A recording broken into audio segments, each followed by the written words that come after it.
Hello.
Okay. Kita ba? Kita yung naka-screen share?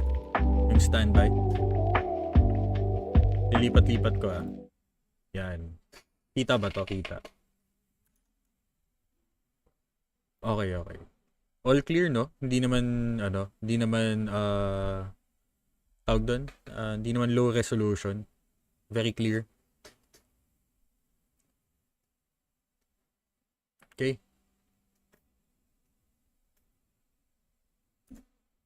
Okay. So, streaming na rin tayo. Record ko na lang din para sure.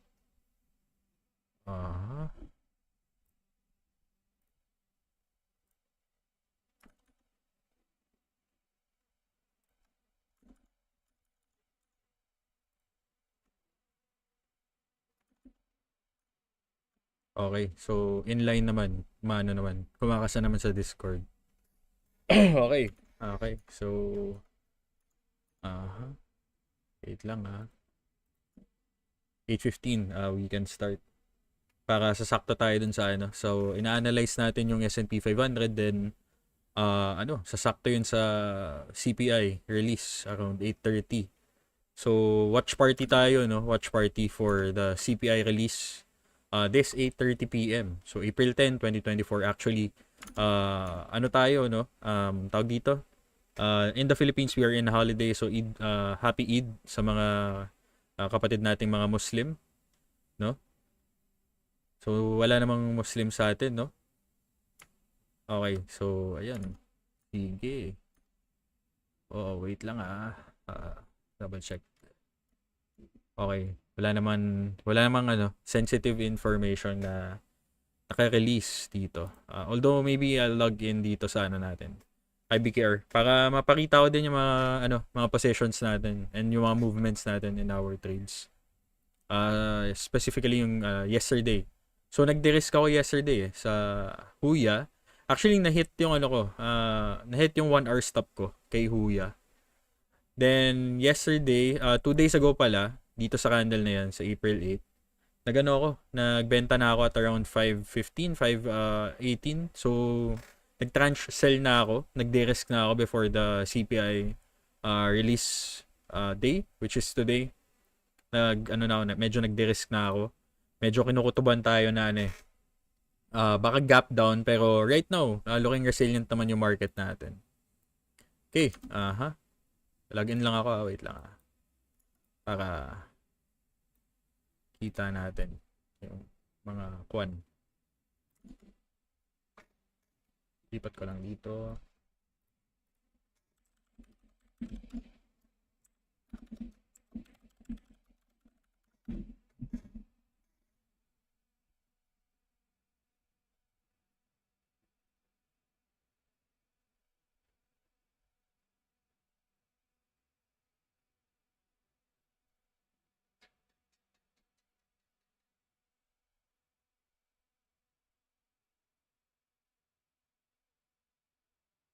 Yun, umakasa na.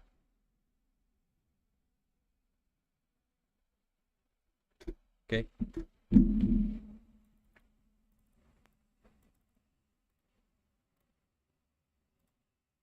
Sige, i-minimize muna natin. So, ayun. So, today is April 10, 2024 and it's around 8:17 p.m. So, welcome everyone sa lahat ng mga kapanood na itong daily prep natin. So, medyo exciting yung trading session natin right now, no? Kasi may upcoming CPI release day. And actually, it's one of the most critical inflation data releases, no? This quarter for Q2. Most importantly kasi ayun nga, may recent parang somewhat pivots in the tone of the Fed, specifically coming from Kashkari and Goolsbee na medyo hawkish in tone regarding if meron tayong signs of reinflation dito sa next CPI data natin, even the core PCE, then they will most likely not cut rates, no, this coming June or even this 2024, no, sadly. But I think the market is shrugging it off right now. And mukhang may mga recent, ewan ko parang feeling ko may leak na ng CPI data natin, no. Specifically, yung price action yesterday. So, let's drill into dito na sa natin, sa main indices natin. So, welcome, Boss Mike, welcome Gerald. Thank you for thank you for coming dito sa daily prep natin, and Sir Rans, no, Boss Rans, thank you for coming. So watch party tayo, almost 12 minutes na lang before the CPI data is to be released. So let's analyze the main index, no, the main indices. So simple moving averages lang, MA10, MA20, 50 and 100 looking good pa naman, and your MA10 is still above MA20, so short term still quite bullish pa rin naman for our S&P 500. So much better na gauge to for the markets instead of using the Qs. Kasi yung S&P 500 mo takes consider of other main sectors, no, yung mga spider sectors natin. So medyo a gauge of a broader market yung S&P 500 natin. Unlike our Qs na yun nga tech heavy yung Qs natin. So our SPY is still doing good. Still in this trading range, in this consolidation range, no? So parang halos ilang days na to nagko-consolidate. Iayos natin yung tool natin. Yan. Sabihan nyo ako pag medyo naglalag, Pag medyo naglalag. Ilipat ko lang yung Discord dito. Chat nyo lang ako pag medyo naglalag. Yan. So okay naman, no? Pa-confirm. Okay, so almost 13 days na tayo nagko-consolidate, 13 trading days, no? Coming from this candle, nagkaroon lang ng shakeout ng konti na Thursday. Yung nagbigay ng remark si Fed Kashkari and Goolsbee. But the market recovered, no? Parang in-anticipate na rin natin, and nati-consider na rin natin yung consolidation scenario, no, above MA20. Then actually dependent yan yung price action this CPI release day. Even actually baka wala masyadong mangyaring reaction yung market right now, since based on the previous day's candle, looks like nagkaroon na ng leak, no, on the CPI data. So looking at the 15-minute time frame, no, okay, sige, wait lang. Tanggalin lang natin tong box natin para makita natin yung regular trading hours and extended trading hours. So 15-minute time frame. So yesterday, initially upon at the open, parang nag-gap up ng onte, but got faded strongly yesterday, April 9. A strong decline but good recovery, no, all in all. Kitang-kita naman sa daily candle natin yesterday na nagkaroon tayo ng parang hammer. And it closed above, no, wonderfully above MA10 and MA20. So that's a really good bullish signal or bullish sign, price action for our markets, no, for the S&P 500. So I think, no, mukhang yun nga, may leaks na on the CPI data. So tatlo lang naman yan tatlong scenarios lang naman yung kalalabasan ng CPI natin ng core inflation rate, no. So if in line with consensus or even 3.8%, no? So halos kaparehas lang ng previous month. So if yung core inflation rate year on year is at 3.8%, maybe the market will just consolidate or maybe we'll just digest muna and wait for the PPI before they react. So Thursday, tomorrow, ma-release yung PPI. So PPI, ma-release yan tomorrow around 8:30 p.m. as well. If your core inflation rate is around 3.9% or 4%, then most likely the market will take it as something quite bearish na, no? Na dapat mag-risk off muna sila since maybe the Fed will repivot nga for higher, para sa higher for longer na narrative, no? So that's the two scenarios. The other scenario is, which is low probability, yung pinaka low probability scenario natin is a cooler inflation, maybe 3.6%, 3.7%. The market will be super bullish on that core inflation rate data, no? If ever we get 3.7% or even 3.6%. So that will be a good sign for the markets na yung Fed will recontinue their stance na they will cut rates 3 times this 2024. So that's the main idea, no, for our main watch right now, no. Kaya tayo nagkaroon ng daily prep ngayong 8:20 p.m., 8:30 p.m., no. Antayin natin yung CPI release day.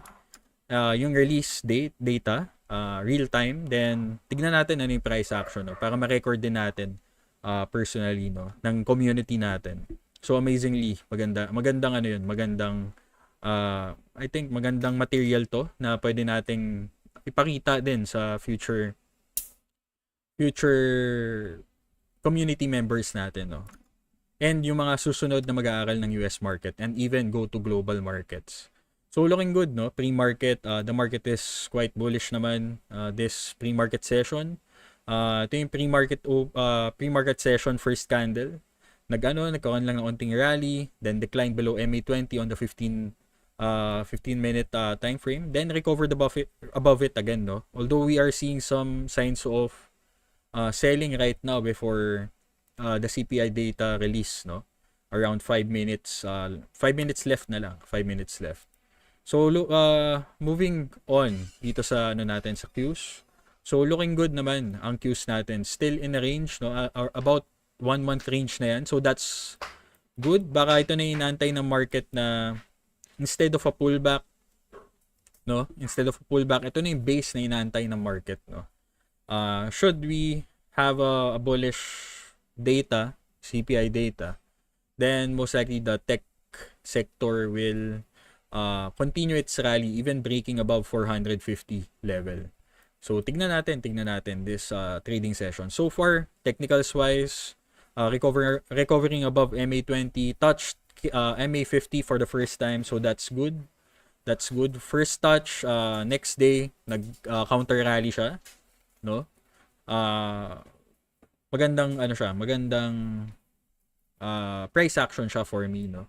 Yun yung main take ko. For IWM, still doing good actually, kahit na yun nga may mga hawkish remarks yung mga recent Fed speaks.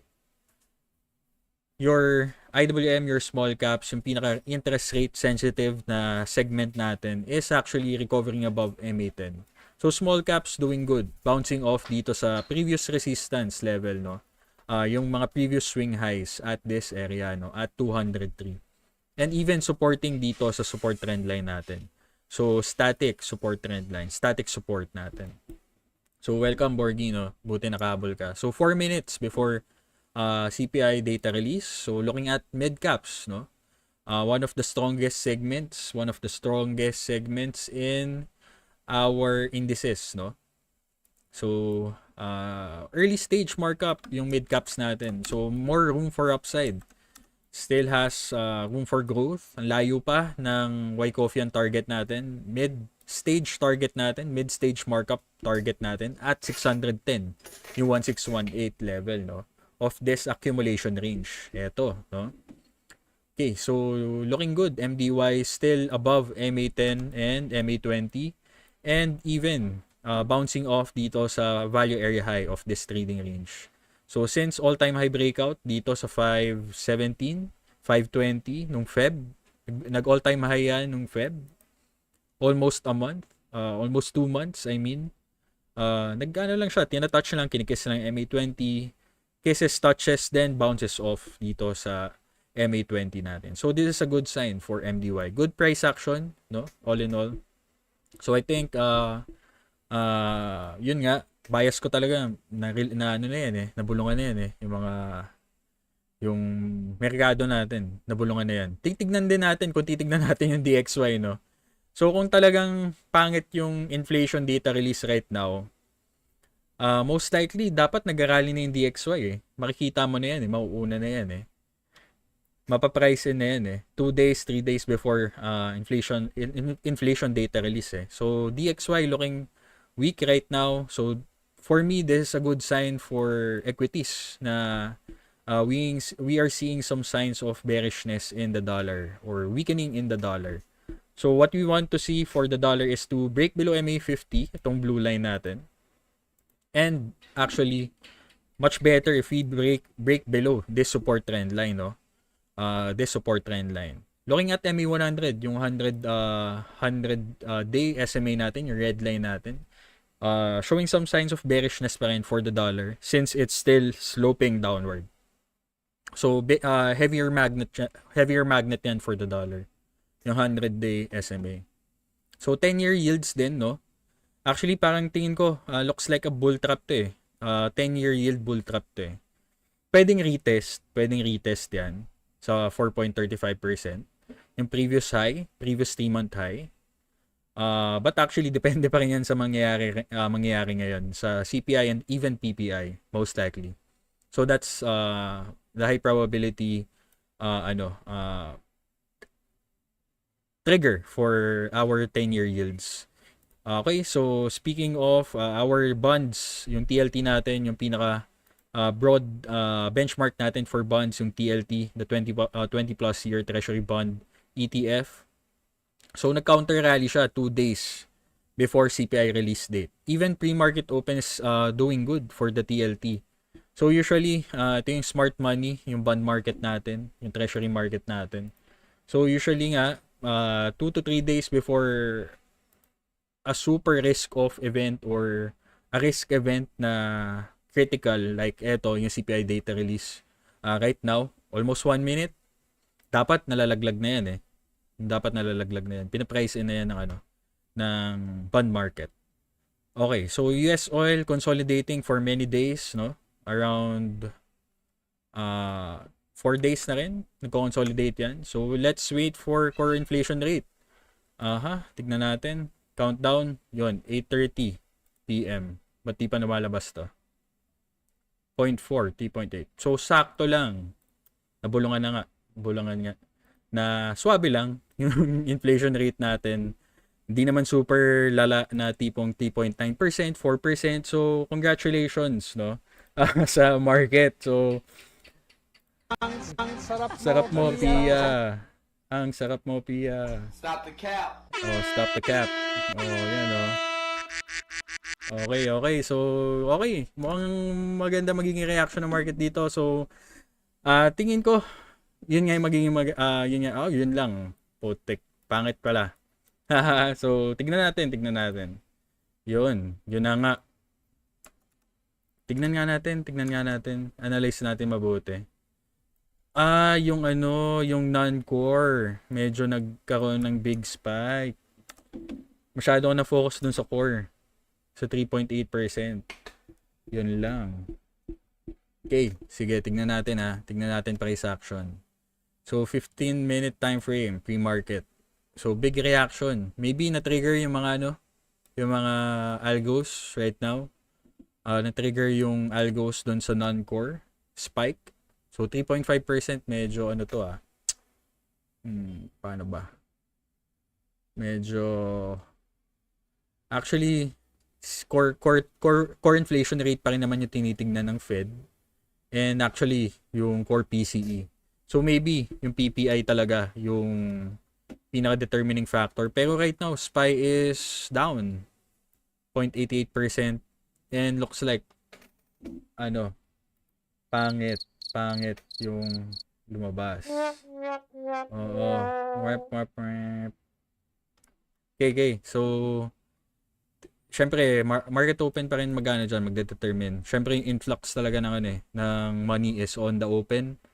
Usually, 30 minutes, yan talaga ang pinaka nagdedetermine. But right now, laking reaction to for pre-market session. So, 514, opening lower, around 1%. So, medyo disappointed yung market on the inflation data, non-core specifically. So, yun na nga, parang yung non-core, excluding food and energy to, yung core inflation rate. So, taking consider of energy and food, tong non-core, tama? Pati oil and gas ko bumagsak pre-market. Okay. So, actually, ARAC din, napabenta ko yesterday. So, yung bulk ng ARAC ko, nabenta ko yesterday. Pero right now, okay naman. 2051. So, pre-market open. Or pre-market session. Huya ko, ito yung port ko. Ito yung port ko. So, ang pinaka naapektuhan talaga yung net or yung Cloudflare na open ko. Yan. So, apektado talaga yung tech sector when it comes to inflation data, no? So, yun. Most likely, I will be stopped out dito sa Cloudflare. But yesterday was actually a good price action for Cloudflare. I was expecting na mag-breakout na yun. But right now, pre-market session looking bad for this name. Although cut ko is at 92. 92 pa naman. So halos 0.5, 0.75% risk yung nilagay ko dyan. Yun nga. Sabi nga ni Borgie, sector ETFs pre-market is also down. So let's look at our ETFs, no? Starting with the XLK. So XLK is down also, no? So gapping, di naman gapping down but opening lower than previous market low. So yung previous days low, no? Previous days low or yesterday's low. So opening at 204.63 down 1.26% this pre-market. So next, sige, wait lang dito tayo sa BTP market indices. So XLV healthcare. Actually hindi naman masyadong interest rate sensitive ang XLV. Ito communication sector is actually one of the interest rate sensitive sectors. So opening lower, gapping down 0.75% down yung XLC natin. XLF financials also down, no? 41.14. So maybe siya, talagang paano ba? Masyadong naging optimistic yung market recently. Pero maganda naman na should we talagang pull back, no? Have a sharp pullback, that's gonna be a buying opportunity for me or for the overall market. Dami rin naghahanap ng pullback So ang daming underdeployed na institutions, even institutions actually are looking for a pullback, no? So dalawang scenario lang yan It's either mag-pullback, bumili sila dun sa pullback, or hindi magka-pullback, magkaroon lang ng bear trap right now and then the market pushes higher or ayun nga, the market rallies, then may iwan na naman sila, then ayun, underdeployed na naman sila waiting for another pullback. Yun, so weird. ES1, saktong console lang, pero ES5 bagsak. Usually same to. Yun nga, no? So actually, isa din yun sa mga ngayon, no? ES.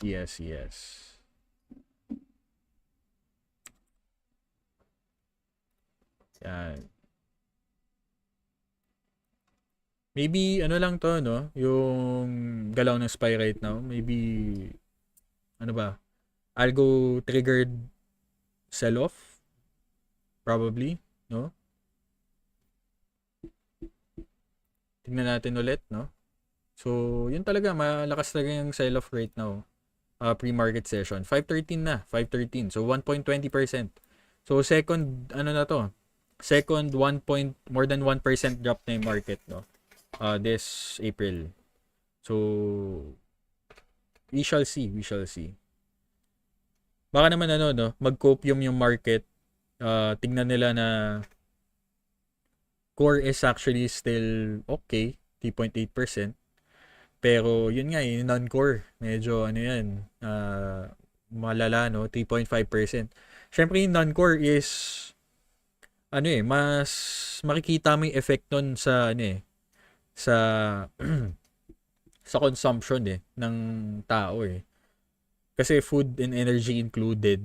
So, magta-tighten ng belt yung typical American, typical citizen, no? Siyempre, pag mas mahal yung cost of living, magta-tighten sila ng belts, titipid sila and whatnot. Maybe it will affect yung economy, no, sooner or later. Pero yun, tignan natin. Anyway, prices king pa din naman, no. And actually beautifully de-risk nung kahapon. We sold Huya at 1 hour, positive 1 hour. Actually, overall hour ko dun is 1.5 kasi nakabenta ako at 518, 520. ARAC I sold yesterday. Yung majority ko ng ARAC na ibenta ko. Dahil na rin na, actually, yung ARAC, nakitaan ko na rin talaga ng weakness Nag-overshoot siya. I mean, nag-overextend siya, no? Nag-overextend. So, let's look at the red pings. So, almost 2 days red pings, no? Nung na-hit yung yung nag-open lower at 20.88 and nag-close below 20.8, doon ako nagbenta. So, usual rule ko kasi, if I see red pings, I check yung pinaka-low ng red ping, yung pinaka-recent red ping. So, for example, ito. Yan. So, kunyari, ito yung current red ping. Yung low niyan, if mag-open below dyan, sa low ng ng candle na to, then that will be a sell signal for me. So, sell on strength na rin yun kahit papaano, no? Kasi signs of overextended na rin, no? So, I hope na ma-refresh kayo doon sa concept na yun. Yung natin, yung overextension red ping natin, which is yung ATR based overextension marker natin or signal. So, yun. Yesterday, nakabenta naman tayo. So, ARAC. Hawakan ko na lang yung remaining ko. If it closes below KC10, then sell all na ako. I'm gonna trail this kung saan mo na ako dalhin. If it closes below KC10, then okay lang. Goods na ako. Nakabenta na ako sa kahit pa paano 2R, 3R, 2.5R, no? I-assume na natin at that area.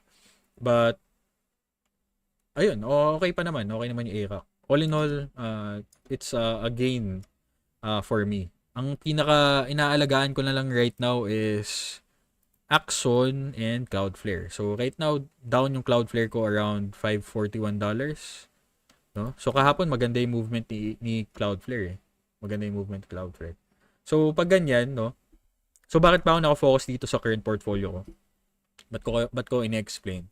Kasi medyo may critical risk event right now, 'di ba? Ang pinaka titignan mo talaga yung mga hawak mo. If pangit yung reaction ng market dun sa news na yun and may current na hawak ka, dapat all eyes on your stops All eyes on your stops and you need to honor your stops. Syempre na yan catalyst driven na yung movement ng hawak mo. Kumaga nag-a-align na nag-a-align na yung selling or yung bearishness sa higher sa sa main index mo. Then connected na rin siya dun sa open position mo, no. So you need to respect that. Yun. Right now we are opening low, much lower, 512.23, 1.37% down yung SPY natin. So masarap tignan yung mga ganyan, no. Nakakatawa nga Yung unang reaction natin was quite bullish. Hindi pa natin tinitingnan yung chart kasi na-focus tayo dito sa core.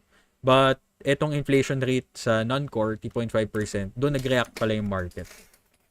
Yun, okay. So let's look at our equal weighted cues kung nag-react din ba. Mawalan pa kayong equal weighted cues So RSP, tignan natin if may pake ba. Yun lang. Tama ba? 165. Yun, so may pake yung natin, yung equal weighted S&P 500. Okay, so broader market is quite weak right now based on RSP, no? And even the S&P 500. Okay, so SPY-G versus SPY-V. Meron ba tayong strength coming from value names or flight to value? Let's look at the chart. Okay, so meron nga tayong flight to value. So outperform yung value names versus growth names right now. So this is a ratio, this is a spread between growth versus value ng S&P 500. So you have more sell-off or selling in growth names versus value names.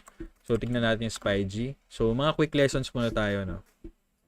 Quick lesson. So opening lower, SPY-G natin, SPY-V, halos walang pakialam. Hindi siya flight to safety. Hindi siya flight to safety kasi wala ka namang movement in SPY-V eh. Wala naman siyang open higher sa SPY-V. Pero more of mas resilient yung value names mo versus growth names mo. So yun yung key point ng ba't natin tinitingnan yung spreads na yun. Although hindi mo naman kailangan talaga tingnan, more on FYI lang siya for me. Lalo na right now, we are at critical areas or critical events in the market. So XLK opening lower, XLP also opening lower, consumer staples. So talagang makaka-experience tayo ng weakening in consumption maybe in the future. Since ayun nga, yung food and energy is higher. Halos 0.3%, no? 3.2% to last month, 3.5%. 0.3% yung nadagdag. So, alanganin. Utilities, let's look at utilities. So, syempre, magbe-benefit yung utilities dito, higher energy. But actually, opening lower din right now yung XLU natin. Supposedly, dapat resilient yan eh. Resilient yan. XLF, opening lower, XLC. Ang di na lang natin nakikita, XLRE. So, yun. Very interest rate sensitive din ang XLRE. So, if the Fed will proceed to not cut this 2024, then your mortgage rates will remain higher, and syempre, mahirapan yung mga tao to purchase more real estate, no? Or what? Pwedeng sa commercial real estate, pwede rin doon sa residential mismo on that area, no? So, XLRE opening lower. XLB, our materials select sector, so opening lower as well. So I have CMC, a materials name, although industrial metals name. XLB opening lower around 1.5%. XLY, so XLY also opening lower, consumer discretionary. So yun nga, parang thesis is since higher food and energy prices or yung overall prices talaga na non-core, baka bumaba yung consumptions. Anyway, market-driven sell-off na yun yung XLY. XLI, ganda ng consolidation, almost 2 weeks, 3 weeks, tong consolidation range na yan. So, ganda ng tightening ng XLI natin. It was a setup. It was a good setup. Almost 12 bars, 12 days.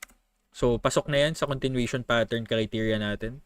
More than 10 days is yung pinaka-optimal for a continuation pattern. Opening lower, slightly lower than previous or yesterday's low. So, sa akin, okay pa naman yan. As long as we don't experience a strong sell-off today for XLI. Excuse. Yun nga, initial market reaction lang yan. As said by Borgie. Initial market reaction yung sell-off. Yun nga. Okay, so XLE, supposedly, dapat okay yung reaction nitong XLE. But, ayun nga, since overextended na rin energy select sector natin, spider select sector, no? Maybe it's bound to pull back. So, broad market sell-off yung may experience natin. Should the market really sell off on this CPI data release. Yun. So, laki na ng reaction dito sa Axon ko. So, this an aerospace and defense name, yung Axon. So, yung Axon ko kasi, nag-allocate ako dyan for the yung tawag doon. Di ba may Iran and Israel war recently? So, magbe-benefit yung mga aerospace and defense. So, I was expecting na hindi maapektuhan yung mga aerospace and defense on the CPI data release. But right now, looks like may bad reaction yung market. Talagang broad-based sell-off yung natitrigger right now with the reinflation of the non-core. Okay. So, na natin yung mga spider select sector. I think, let's look at the internals, no? Let's look at the pre-market internals. Sige, wait lang Medyo mabagal lang ata yung yung chart ko. Hindi naman ako nagja-choppy. Parang nababagalan ako sa sa reaction ng mouse ko eh. Baka lobat na. Pero baka nag-blur ng konti pero okay na. So that's nice. So pre-market change. Let's look at the market. Okay, wait lang Bagal ng ko. Kunin ko lang yung charger ng mouse ko. Yung mouse ko pala may issue.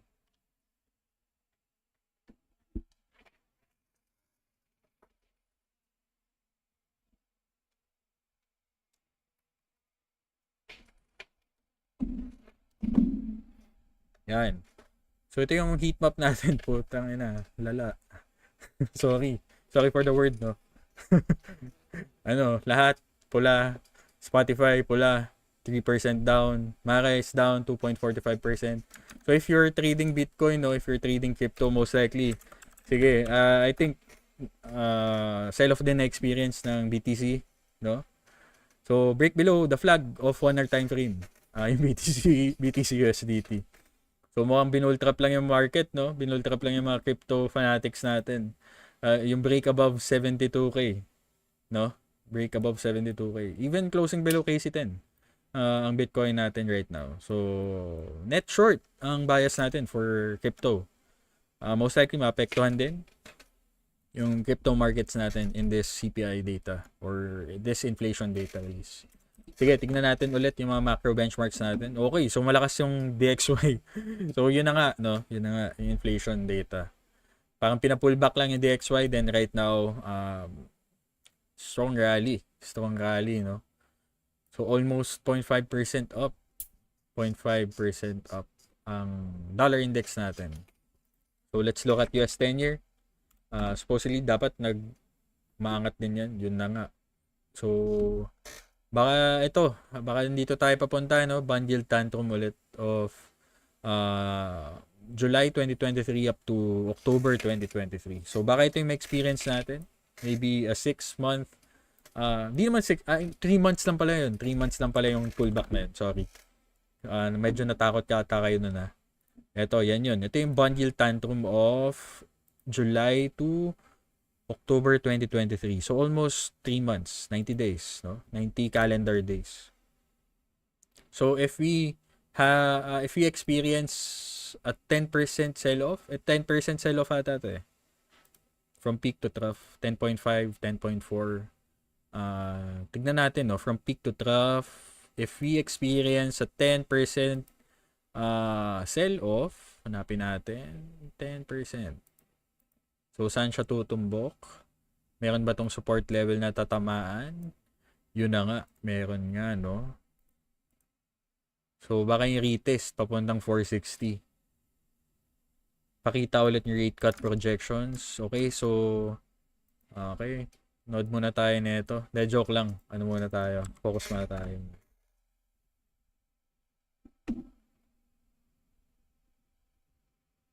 Focus muna. Wait lang. Ito. Probabilities. Let's look at the Fed Watch tool. Medyo mabagal lang. Dapat talaga kinakasakaw na to pag magla-live tayo Yan, node muna tayo. Yan, no? So, shoutout sa mga construction workers natin dyan. Pati delivery riders. No? So, init ngayon. So, mainit talaga. Pero ngayon, dito sa labas, malamig. Ano nga medyo, nahamugan na ako. Malamig dito sa province pag pag gabi na. Medyo mahabog. Medyo bagal So yung counter rally pala yesterday, hindi ko pa na-discuss sa inyo, no. Ito si Brother Bostic, si President Bostic, Atlanta Fed Bostic. So sabi niya kasi kahapon no, parang pinasa niya yung market saan ba 'yan? Yan, ito yun. But if inflation starts to decline like it did during the second half of 2023, or if there is pain in the job market, he said he could pull forward this inflation and policy outlook and vote for cutting rates sooner. So medyo malakas yung influence nito ni Brother Bostic, Atlanta Fed President Bostic, no? So kahapon may nabanggit siya, and ito yung main trigger na market bakit nag-counter rally nung bandang hapon 3 p.m. Eastern Time. But ayun, right now lumabas yung data may reinflation. Yun nga, neither nangyari. Malakas yung labor market, walang pain. Malakas pa inflation mo. Ano mangyayari? Diba? Wag naman rate hike. Pero swabehan lang nila yung mga tono nila. Wag naman yung magbabanggit sila ng rate hike, no? I think if walang mabanggit na rate hike yung mga Fed speakers natin, maybe tignan natin may Fed speaks ba tayong may experience right now. FOMC minutes to be released data today, tama ba? April 11, mamaya, alas 2 ng madaling araw. FOMC minutes. Si Goolsby, magsasalta mamaya, 12:45 a.m. Tignan natin if ano ba siya. Ano ba yung masasabi niya. Si Fed Bowman, most likely magsasalta na yan ngayon. Okay, so anyway, price action lang Kita mo na talagang, olats, no? Olats. So, the risk off muna tayo. Risk off. Mukhang binalanse lang ng dalawa kong speculative sa tech and aerospace and defense yung ginain ko sa Huya pati sa ARAC. Nako, mukhang nagbalanse lang, no. Pero net gain pa naman, net gain. Kasi 2:1, 3:1 nakuha ko kay Huya pati ARAC. Itong tatlong hawak ko, if ever makakat ako dito sa tatlong yan, tigpo 0.5 lang yan So 1.5. So 5 minus 1.5, 3:1 pa rin naman yung total R ko, no? For this start of April. So 10 days. Okay pa naman. So transparency lang tayo, no, para nakikita nyo din yung mga gantong galawan. Yun, balik tayo pala, no, dun sa internals na wala tayo dun, sorry. At saka yung Fed Watch Tool. Mukhang madaming nanonood right now sa Fed Watch Tool. So, mukhang mabagal. I-refresh ulit natin, no? Refresh natin. Or dito, sa kabila. Fed Watch Tool, CME. Baka sa browser ko yung issue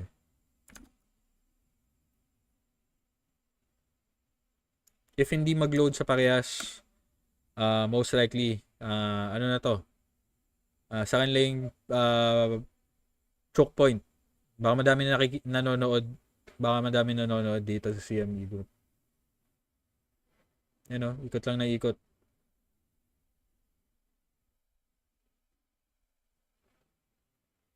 Okay, so 5 seconds. Pag dito gumalaw, try ko nga i-accept.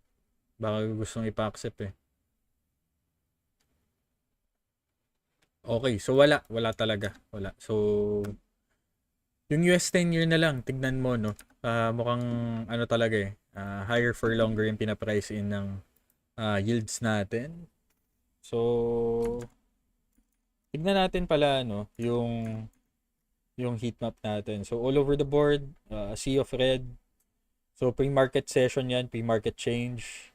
So 1x na to ha, 1x heat multiplier na yan, hindi tayo naka 0.5 ha. So lakas talaga ng sell-off right now, no? We have PanW 1.5%, down Snow. Hindi, I mean now. Service now is down 1.69%. Snowflake down 2.34%. D-Dog, yung mga high value traded natin this pre-market. Meta is down 1.33%. So MSTR is also down 3.5%. Okay, so yan yung mga ano natin, no? Mga kamote natin right now. So tingnan natin, may pre-market ba dito sa ETFs natin? Walang pre-market sa ETF natin, no? So kapon, pang pinag-rally lang yung market na unti, then right now, nga. Pero syempre, end of day pa rin yung ano niyan, yung basehan niyan, no? End of day pa rin yung basehan niyan. Okay, so ano yung next agenda? So next agenda is earnings calendar, no? So something to take note of lang, no?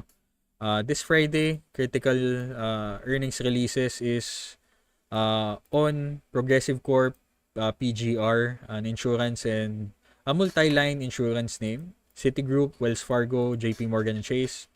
So on Friday is also considered as a risk event. For me, it's considered as a risk event. If we have financials underperform, no, yung earnings nila, then that will be a trigger for the markets to sell off again. Kung pangit yung earnings sa Citigroup, disappointment, or earnings disappointment, JP Morgan, no? Halos lahat yan. Before market open, i-release yung earnings nila, no? So 8:30 AM. So balikan natin yung CME Fed Watch 2 if ever umokay na siya.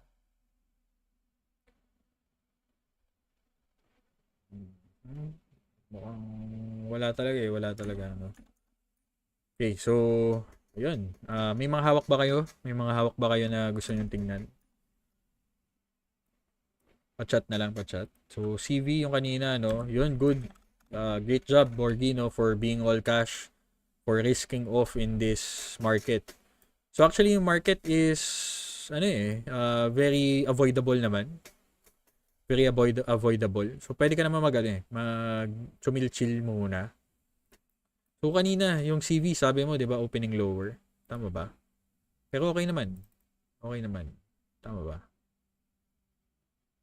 Yan. So opening higher. CV holding. Saan dito? Okay. Okay. So, okay naman. PRCH by Boss Gerald. Yun lang. Opening lower, 1.62% down. Porch Group. So, ano ba to? So, tech name din. Ganda ng chart. Transitioning to early stage markup. At saka small cap to, brother. 420 420M market cap. Okay lang naman. Okay. Medyo yun Gerald since medyo interest rate sensitive yung segment na pinapasukan mo. Isa to sa mga repercussion. Medyo volatile talaga. And pwede maapektuhan talaga to dun sa key economic data na na-release kanina. I hope okay naman yung stops mo. So, if pre-market, mahit na yung stops mo, i-cut mo na to. Tingin ko, stops mo dito at $4, no? Tama?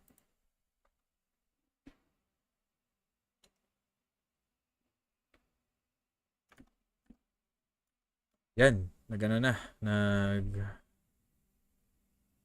Liquid naman yan. Mukhang liquid naman, no? 2M average volume.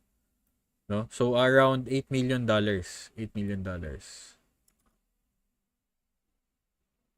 Ito lumabas na, no? Probabilities. Kasa natin yung probabilities. Okay. So, may super low probability of easing, 98%. May, June, lalong bumagsak yung probability of easing. Buti wala namang hike na tumaas yung probability. So, September. Tama ba? Ito, 11. Yun. Pang kumakasa na mukhang tama ba? Ito, September pala. Sorry. 9. November na pala to. November. Ito, yan. September. Ito na talaga. No? Parang kumakasa dito na ito yung rate cut, high probability rate cut. September. Ano pala to? Month, date. Month, day, year. No? 7381. Okay, so, ayan. Mukhang September. September, ilang buwan ba yan? Ilang buwan away? Ilang buwan away. So, ano ngayon? April, May, June, July. 5 buwan. 5 buwan, pucha. Kita-kit September. Ano muna tayo, no? Magtanso muna tayo. Umangat naman yung copper eh. Punta ka dun sa mga no? Mga pagawaan ng aircon. O kaya mga junk shop, no? Ito na lang ibenta natin, copper. Yun, pero I think okay. Tingin ko if ever na mag-pullback yung market baka hindi naman super deep. Pang worst case scenario na to Itong 470 test or even 460. Worst case na yun May next in line ka pa naman na support, MA50, BB50. So, we shall see. Pero, itong US oil natin talaga yung pinaka nagdadala dun sa inflation Yan yung nagdadala talaga sa inflation right now. So, month on month. So, March to April. So, halos 6% up yan 7% Diba? Nung nag-breakout dito talaga, Nung nag-breakout talaga dyan, medyo kumamote talaga yung inflation data. Kahit nung pa lang January, February pa lang, no? So, January, nag-rally yan, 10%. February to March, another 8% ata to, no? So, from January to March, January to February, 11%. Leading signal nga to, Brad. Leading signal talaga natin to. Garantisado, walang mintis, no? 3 buwan na. So, 8%, 9% up yung US oil. Since start of February. So, tingnan natin March, no? So, start of March. Halos 7% up din So, talagang malaking factor itong natin, crude oil. So, pag alam na natin, no, pag higher crude oil, tapos yung market talagang naka-tiptoe sa inflation data, risk off talaga, no? So, great job, Borgie, for being all cash. Great job. Ako medyo nangahas pa ako Nangahas pa ako dito. Sa aerospace and defense, sa tech name. So, okay naman kasi binalanse naman ng Huya, no? Huya pati AROC, which is oil and gas name, and actually China Equities yung Huya Huya. Tignan nga natin mga China names right now. For example, Huya. So, opening lower din, talagang affected talaga all over the markets yung apektado lahat. Interest rate sensitive, hindi. Oil and gas name, bagsak din. Even energy names is also down. No? So, ayan. So, good thing, no? Na nakikita natin to. And,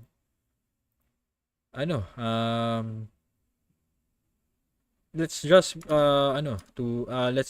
follow our risk management, no? If mas stopped out, need mong i-honor yon. Huwag ka din mag-over deploy right now, no? Huwag ka muna hanap ng bounces, whatever. Early on pa lang yung pullback Should we pullback, no? If ever have a valid pullback talaga to MA50. Buti na lang masipag tayo mag-chart. Araw-araw yan, walang mintis. Siyempre, negosyo yan eh. Treating it as a business, no? Hindi pwedeng hindi ka tutok. Hindi naman tutok na tutok, pero mag-allocate ka lang kahit 30 minutes, 1 hour, no? Parang ganito. Parang two birds, one stone na itong ginagawa natin eh. Two birds, one stone. Actually, kanina, dami kong ginawang non-trading related stuff, no? Parang talagang wala tayong masyadong ginagawang trading related. But right now, ito talaga, need mong magtutok. Kahit 1 hour before the market opens or even 1 hour before, 1 hour after pre-market session or pre-market open. So, kunyari, 4 p.m. Dapat kahit papano, 5 p.m. tumitingin ka ng charts, kahit pasadaan mo lang, SPY, Qs, equal weighted Qs, MDY, IWM. Ano ba yung mga hawak mo? Mid caps ba? Large caps, mega caps, tech related, financials ba? Nasa oil and gas ba? Then titingnan mo lang. Yung mga related names mo. Yun nga. Pag si Minervini, nag-racing daw at shooting practice, all cash ka daw dapat. Ano ba ginagawa niya ngayon? Nag-shooting ba siya ngayon? Hindi ko napapansin eh. Hindi ako masyadong updated sa Twitter. Yun nga. Chill mode muna. Dapat nga nangingisda muna ako dito sa amin eh. Nangingisda muna. Yun, so relax muna, no? Kung long only ka. Actually, maganda yung opportunity right now for SQQQ. Ganda nung chart ng SQQQ. Parang bottoming out pattern. Parang Bebemon or some sort, no? Breakout of BB50. Pwede. You can buy SQQQ and then should the market really correct, then you'll reap rewards instead of shorting the SPY or buying puts or whatever. Pwedeng SQQQ, napasimple lang naman eh, di ba? Parang equities lang 'yan. Inverse ETF of the Qs. So ayan. So, relax muna. Ang goal ko for this trading session is to watch my stops sa net. Actually, minove ko na yung stops ko sa net. Tinighten ko na ng onte. Supposedly, dapat sa 91, 92 talaga yung stops ko. Yun yung allocated risk ko for net. But tinighten ko na at 93 right now. As respect doon sa current risk event natin. So, CMC as well, tinighten ko na yung stops ko. So, nasa 57. Supposedly, below 56 pa, 56.20 yung stops ko for CMC. So, wide stops. So, Axon, na-move ko na rin yung stops ko. Ba't ako may dalawang stops dito?